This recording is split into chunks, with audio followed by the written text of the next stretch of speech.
Buen día, mi nombre es Carmen Fandos y yo trabajo en la sección Sensores Remotos ISIL de la Estación Experimental Agroindustrial Obispo Colombres, y yo les voy a comentar algunos aspectos de la superficie, de la superficie cultivada con trigo y garbanzo en las últimas campañas en la provincia de Tucumán. Ustedes pueden observar en la gráfica, en las dos gráficas que tenemos a continuación, la superficie cultivada, tanto con el trigo como con el garbanzo, en la provincia de Tucumán. Para el caso del trigo, fueron estimadas 83.200 hectáreas, que equivale a una disminución de 6.530 hectáreas con respecto a la campaña pasada, es decir, alrededor de un 7% menos. Con respecto al garbanzo, fueron estimadas 13.240 hectáreas, que implica una disminución de 1.190 hectáreas, alrededor de un 10% menos. Al hablar de nivel de departamentos, en el caso del trigo, se destacan el departamento Burruyacu, con un 40%, Cruz Alta con un 17%, y La Cocha con un 16%. Y en el caso del garbanzo, tenemos el cultivo de el departamento Burruyacu con un 64%, Cruz Alta con un 16% y Leales con un 10%. En la próxima diapositiva ustedes pueden observar la superficie con trigo y garbanzo en las últimas 5 campañas. En color rojo pueden apreciar el cultivo de trigo y en color azul el garbanzo. Si nos concentramos en la curva del trigo, podemos apreciar una tendencia descendente en general, con un mínimo que se registró en este segundo año de la serie, en el año 2017, con un máximo de alrededor de 121.000 hectáreas.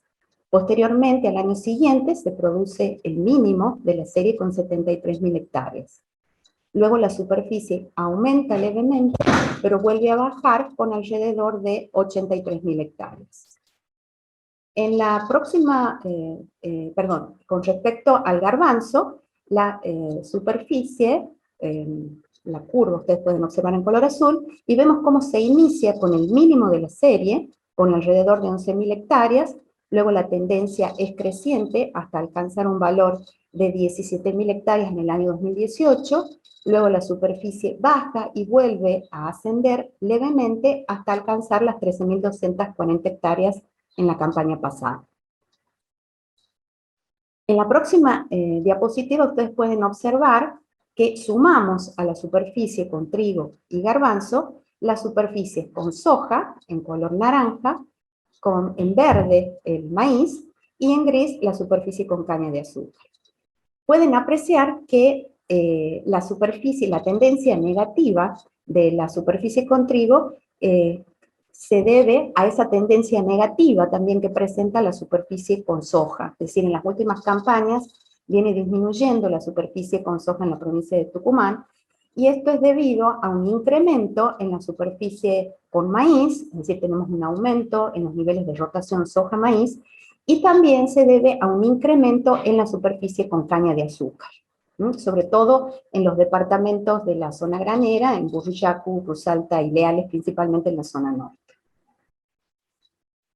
Más detalles sobre la superficie cultivada con trigo y garbanzo lo pueden observar en el reporte 198, que se encuentra publicado en la página web de la Estación Experimental. Bueno, en la segunda parte de la charla nos vamos a dedicar a analizar un poco cómo es la decisión de siembra del productor para el caso de los cultivos de invierno en la provincia de Tucumán. En la decisión de siembra de un cultivo, como todos sabemos, intervienen múltiples factores de tipo económico, ambiental, social, etcétera, y los cuales dependen tanto del cultivo como del año. Cada campaña es una situación particular. Pero en el caso de los cultivos de invierno, un factor determinante es la humedad que se acumuló en el suelo durante el periodo estivo-otoñal, como lo mencionó Martín Leal en su presentación. es decisiva para los rendimientos, porque en nuestras condiciones, en la provincia de Tucumán, prácticamente son muy pocas las precipitaciones que ocurren durante el invierno. Entonces, nosotros nos planteamos el siguiente interrogante. ¿Cómo reacciona el productor en cuanto a decisión de siembra respecto a las condiciones ambientales previas a la siembra de cultivos invernales? Es decir, en un año que se presenta seco, ¿realmente baja la superficie en todos los casos? ¿O en un año que se presenta húmedo, realmente aumenta la superficie con respecto al año anterior? Entonces, para contestar un poco a este interrogante, lo que hicimos fue tomar los datos de lluvias mensuales de dos estaciones meteorológicas. La estación Monte Redondo, que se encuentra ubicada en el noreste de la provincia de Tucumán, en los límites entre el departamento Burruyaco y Cruz Alta, por lo cual decidimos tomar la superficie de estos dos departamentos en conjunto, y la estación Casas Viejas, que se encuentra ubicada al sur de la provincia, en el departamento La Pocha. Entonces ustedes pueden observar en la parte superior de la diapositiva un cuadro en donde se encuentran los valores de lluvias mensuales de la estación Monte Redondo, tanto de enero a abril, y en las diferentes campañas. Del 2013 al 2020, la 2021 todavía no está definida. Y podemos observar que diferentes colores. ¿Y estos colores qué nos están indicando? Nos indican los porcentajes de precipitaciones con respecto a los promedios de referencia para cada mes.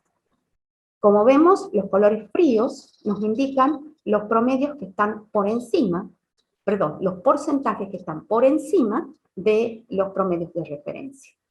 Mientras que los colores cálidos, desde el amarillo al rojo, nos están indicando los porcentajes que están por debajo de los promedios de referencia. Si ustedes pueden observar en el cuadro, por ejemplo, en el año 2013 fue el año más seco, en donde predominan los colores cálidos, y especialmente seco los meses de marzo y abril, que son determinantes para la decisión de siembra del productor.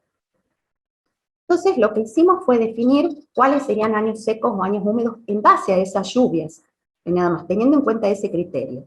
Entonces podemos ver que los años secos corresponden al año 2013, 2014 y 2016. Si se concentran en la parte inferior de la diapositiva, pueden observar los valores de superficie con trigo y garbanzo para los departamentos, la sumatoria de los departamentos Burruyaco y Cruz Alta.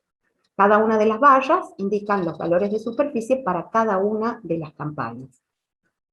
Y el porcentaje que ustedes están viendo significa la variación de la superficie con respecto al año anterior. En general, se cumple la premisa de que para un año seco se espera una disminución de la superficie con respecto al año anterior. Sin embargo, para el caso del trigo, en los departamentos Burruyaco y Cruz Alta, vemos que ocurrieron excepciones, tanto en el año 2014, 2016 y 2018. En el 2014 y 2016 se correspondieron con años secos y sin embargo tuvimos aumentos de superficie. Bueno, en este caso, un aumento muy importante en el año 2014, pero ustedes pueden recordar que veníamos de una campaña 2013 en donde prácticamente la superficie había sido nula. Entonces, por más que el año 2014 fue un año seco, tuvo un mayor milimetraje con respecto a el año anterior, y sobre todo durante los meses de enero y febrero. Y en el año 2018 se dio un aumento de la, si bien corresponde a un año húmedo, la superficie bajó. Pero en este caso también tenemos que destacar que el mes, si bien tuvimos buenas precipitaciones en los meses de abril y en los meses de enero, febrero y marzo fueron muy secos. Para el caso de garbanzo, en la sumatoria de Burruyaco y Cruz Alta, podemos observar dos excepciones a esta regla. En este caso, en el año 2014, como veíamos, año seco, y sin embargo aumentó la superficie, y en el año 2019, donde fue un año húmedo, y sin embargo bajó la superficie. ¿Qué es lo que pasa en esta campaña? ¿Cómo se aspecta? Bueno, podemos observar que Para Monte Redondo venimos con precipitaciones muy escasas en la primavera, como lo dijo Martín, con un perfil seco. Enero no escapó esa realidad, tuvimos precipitaciones por debajo del promedio. Si bien en febrero tuvimos precipitaciones por encima de los valores de referencia, marzo hasta el momento se presentó bastante seco, con precipitaciones por debajo de los promedios de referencia. Entonces, hasta el momento se perfila como un año seco. Y con respecto a Casas Viejas, o sea, haciendo el mismo análisis que hicimos para Monte Redondo, podemos ver los cuadros con los diferentes colores, y lo primero que se puede observar es que los años secos no son los mismos, no son exactamente los mismos que en Monte Redondo. En este caso tenemos como años secos 2013, 2016, 2018 y 2020. Es decir, la campaña pasada fue una campaña también bastante seca. Pueden observar, en este caso, las excepciones a la regla que estábamos viendo anteriormente, a la regla general de que cuando el año es seco la superficie disminuye con respecto al año anterior. En este caso vemos que son menos las excepciones, solamente en el caso de la superficie con trigo, solamente en 2 campañas no se cumple la premisa, es decir, en 2016, si bien fue un año seco, la superficie aumentó, y en 2017, si bien fue un año húmedo, la superficie bajó. Y para el caso del trigo, podemos observar, perdón, del garbanzo, podemos observar solamente una excepción en el año 2019, que corresponde a un año húmedo, y sin embargo la superficie bajó. Es decir, como resumen de estas dos diapositivas, perdón, de estas dos situaciones en cuanto a Monte Redondo y Casas Viejas, podemos ver que si bien en general se corresponde que en un año seco la superficie es menor y en un año húmedo la superficie es mayor, no se cumplió en el 100% de todas las campañas, tanto para el trigo como para el garbanzo. ¿Qué es lo que se espera para esta campaña 2021 en el sur? Bueno, hasta el momento, enero y febrero fueron, como decía Martín también, con precipitaciones muy por debajo de lo normal. En el caso de marzo, tuvimos precipitaciones por encima de los valores normales, lo que permitió ese mayor almacenaje de agua. Y bueno, hay que ver qué es lo que ocurre con abril si se mantiene esta tendencia. Muchas gracias por su atención. Yo hablé en nombre de la sección Sensores Remotos VISIC de la Estación Experimental. Esperemos que le haya sido útil esta información. Y cualquier consulta pueden mandarla al número de WhatsApp que aparece en la pantalla.